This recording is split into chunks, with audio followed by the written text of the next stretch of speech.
आज है 27 अगस्त 2024 दिन मंगलवार। Welcome back to clean news UP. चलिए देखते हैं उत्तर प्रदेश की 25 फटाफट बड़ी खबरों को।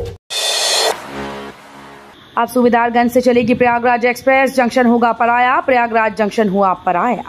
40 वर्ष पूर्व शुरू की गई वीआईपी ट्रेन प्रयागराज एक्सप्रेस के लिए प्रयागराज जंक्शन पराया होने जा रहा है। अगले वर्ष 10 जनवरी से इस ट्रेन का संचालन प्रयागराज की जगह सूबेदारगंज रेलवे स्टेशन से होगा। इतना ही नहीं, प्रयागराज बीकानेर एक्सप्रेस भी सूबेदारगंज स्टेशन से संचालित होगी। इस संबंध में रेलवे बोर्ड के निदेशक कोचिंग संजय आर नीलम की ओर से पत्र जारी किया गया। हाईकोर्ट के सामने जाम से निजात के लिए सर्वे कराएगा एलजीए, एलिवेटेड ब्रिज की भी योजना, लोगों की बढ़ेगी सुविधा। उत्तर प्रदेश की राजधानी लखनऊ को जाम मुक्त बनाए जाने की योजना पर लगातार काम किया जा रहा है। इस क्रम में अयोध्या रोड पर हाईकोर्ट के पास आए दिन लगने वाले ट्रैफिक जाम से निजात के लिए एलजीए यहां सर्वे कराएगा। सर्वे के दौरान जाम के कारण तलाशने के साथ एलिवेटेड ब्रिज के लिए डिमांड सर्वे भी करवाया जाएगा। ग्रेटर नोएडा में हर साल लीज रेंट जमा करने वालों के लिए प्रॉपर्टी होगी महंगी। 15 सितंबर तक आखिरी मौका। यदि आपकी ग्रेटर नोएडा में संपत्ति है और आप उसका लीज रेंट एक मुश्त जमा न करके वार्षिक रूप से जमा कर रहे हैं तो ये महंगा पड़ेगा।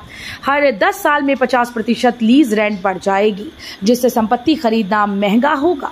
साथ ही वार्षिक आधार पर भी ये महंगा पड़ेगा।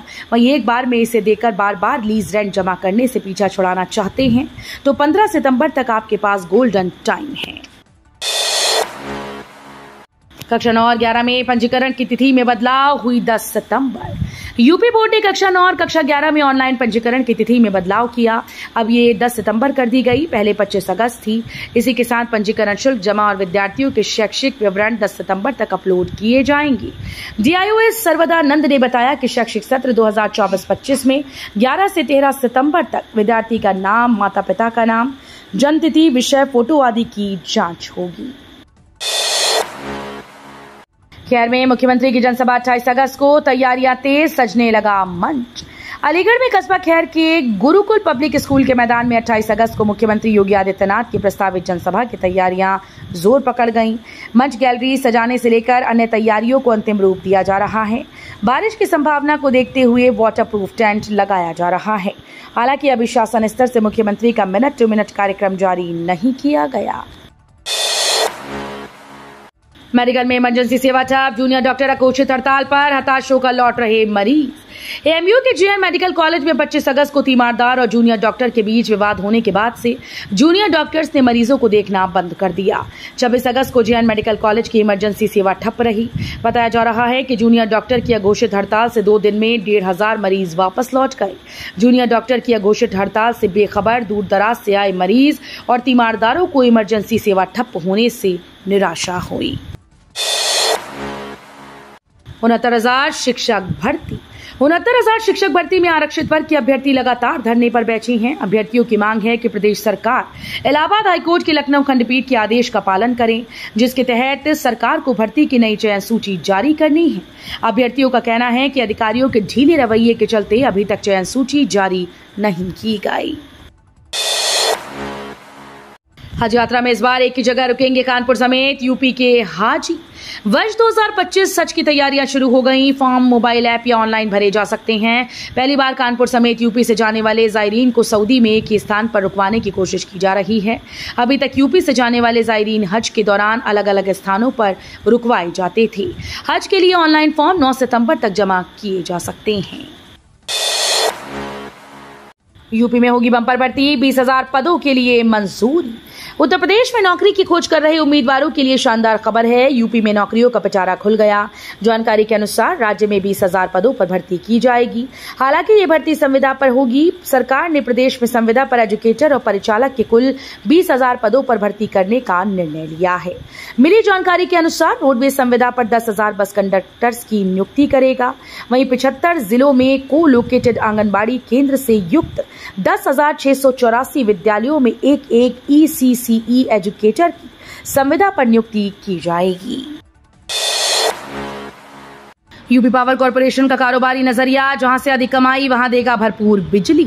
उत्तर प्रदेश पावर कॉर्पोरेशन प्रबंधन अब पेशेवर कारोबारी के नजरिए से काम करने जा रहा है। जिन फीडर से जुड़े कनेक्शन से सामान्य फीडर के मुकाबले अधिक राजस्व कमाई आ रही है, वहां पर बाधा रहित अनवरत बिजली की सप्लाई दी जाएगी, जिससे इन क्षेत्रों से और अधिक राजस्व मिल सके। सुपरटेक के फंड में 9,000 करोड़ की गड़बड़ी का आरोप।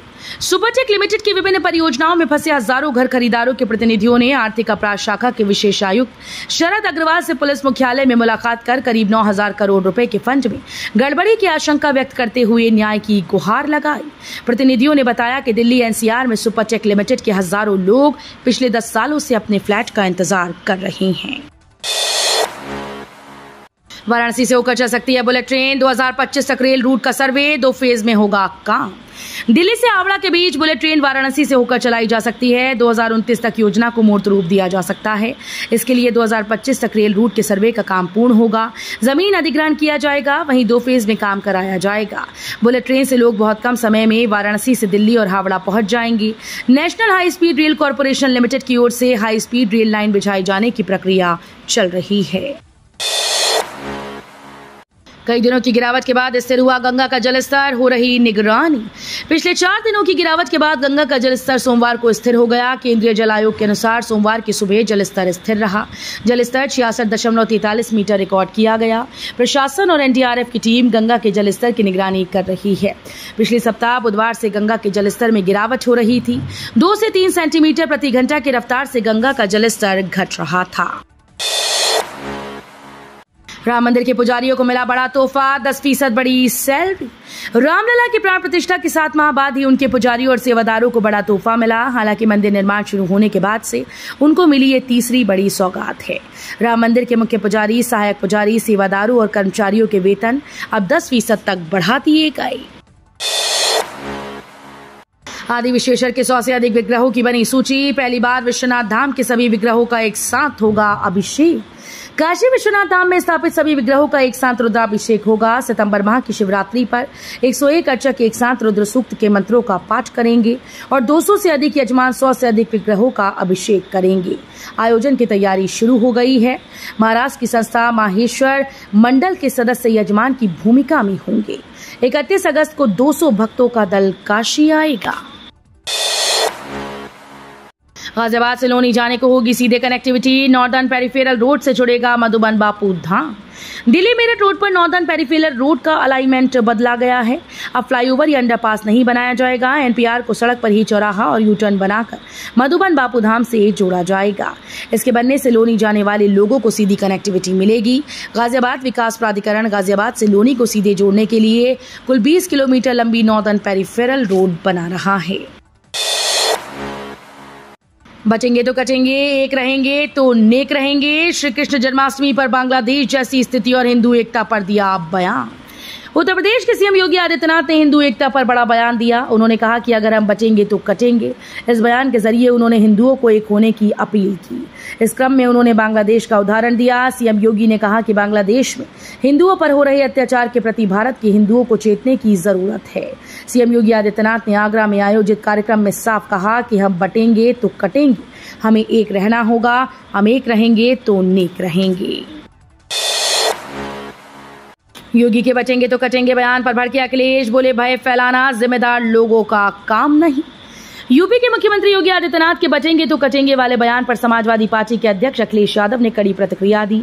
अखिलेश यादव ने कहा कि जिम्मेदार लोगों का काम भय से बचाना होता है, भय फैलाना नहीं। अखिलेश ने सीएम योगी के बयान वाले वीडियो को सोशल मीडिया प्लेटफॉर्म एक्स पर पोस्ट किया। बदलते मौसम में रहिए सावधान।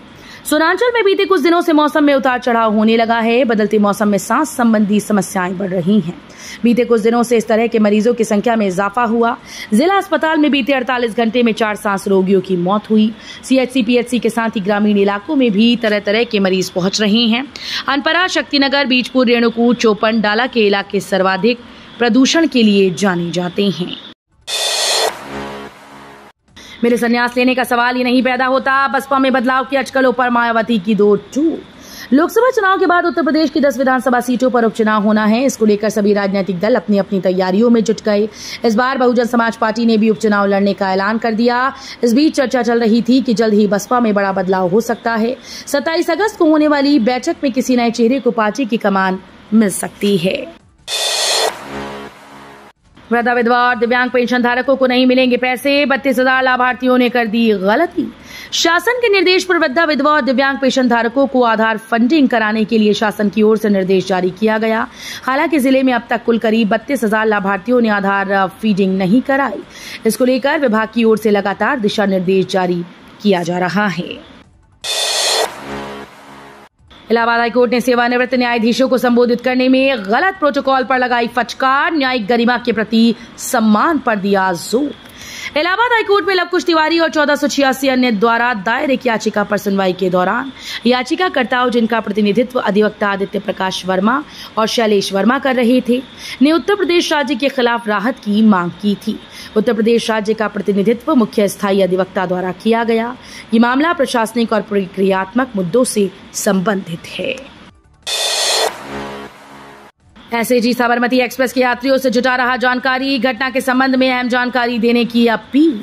वाराणसी से अहमदाबाद जा रही साबरमती एक्सप्रेस के दुर्घटनाग्रस्त होने के मामले में स्पेशल एडमिनिस्ट्रेटिव ग्रेड ने यात्रियों से भी जानकारी जुटाना शुरू कर दिया। 5 सदस्यीय टीम ने कानपुर में 3 दिन रुककर घटनास्थल की जांच की और loco pilot, assistant loco pilot, guard समेत करीब 40 लोगों के बयान लिए।